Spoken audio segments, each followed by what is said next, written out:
Bonjour, je m'appelle Fred et bienvenue en Aventurie pour une partie de jeu de rôle en solo.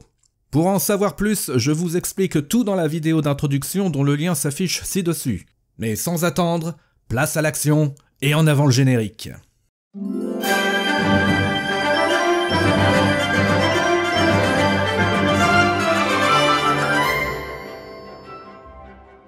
Quelque part dans l'archipel d'Altos, à l'extrême sud de l'Aventurie, se trouve un petit îlot surmonté d'un phare à moitié en ruine. Ici se trouve le repère de 3 jeunes piratesses, 3 demi-sœurs nées d'une même mère, 3 diablesses des océans en quête de trésors et d'aventures. Il y a la fougueuse Santana, une combattante très adroite que l'on qualifie de totalement cramée du bulbe. Sa seule limite, la peur des hauteurs. Pas la meilleure chose quand il faut monter au sommet d'un grand mât. Elle doit beaucoup d'argent à un créancier. Qui est ce créancier ? Pour l'heure, je ne le sais pas. Peut-être qu'on le découvrira au fil de la partie. Dans un jeu de rôle solo, rien n'est écrit à l'avance. Sa sœur Nyx s'est tournée vers la magie noire et le contrôle des esprits après avoir vécu une relation sentimentale particulièrement toxique. Cette adepte du vaudou est peu recommandable, mais loyale envers ses sœurs. Aeda est une disciple de Tylos, le dieu des mers et des vents. Elle est sourde et muette et ne parle que par signes, même lorsqu'il s'agit d'invoquer les pouvoirs de sa divinité. D'un naturel calme et posé, ses capacités de combat sont moins fortes que celles de ses sœurs. Il existe un tabou complet autour de son père et elle a décidé de savoir qui il est et pourquoi il a disparu.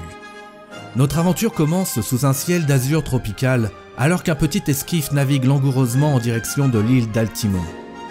Nos 3 piratesses rejoignent le village où elles ont grandi, un havre de paix pour toutes les crapules de la région perdues au sein d'une végétation luxuriante. Il paraît que l'île renferme un trésor et elles sont en quête de plus d'informations. Alors qu'elles viennent d'amarrer leur bateau sur un ponton en vieux bois à moitié immergé, Nyx entend des bruits de lutte au loin en direction du village. Soudain surgissent d'un talus 3 orques pirates, débraillés, armés et écumants de joie et de rage.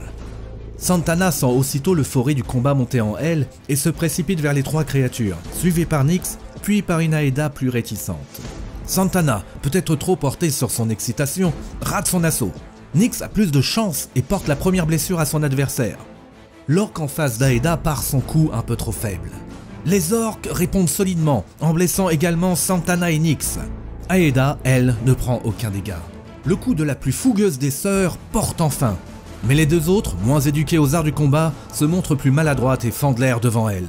Heureusement, après un assaut totalement foiré des orques, Santana et Nyx réussissent des coups de maître particulièrement vicieux qui font perdre conscience à leur adversaire. Aeda et son adversaire tentent de se frapper en vain. Santana les rejoint d'un bond et blesse l'orque. Nyx, dans un rire hargneux, se lance à son tour. Décontenancé, l'orque tente de prendre la fuite, mais les 2 jeunes femmes le tailladent à mort. Aussitôt, Santana s'élance vers le petit chemin menant au village où les bruits de bataille continuent. Nyx égorge l'un des 2 orques inconscients, tandis qu'Aeda réveille l'orque femelle à coups de mandale. Elle pointe la lame d'une dague sur sa gorge. L'orque femelle bafouille « Nous attaquer village !» Et ce sera tout car Nyx l'achève en enfonçant son sabre dans l'abdomen. Aeda lui lance un œil noir. La jeune sorcière lui répond « Bah, c'est juste de la chair d'orque, Sorette. » Les 2 sœurs courent alors vers le village où le destin les attend. Et c'est la fin de cet épisode, n'hésitez pas à vous abonner, partager, liker et à très bientôt.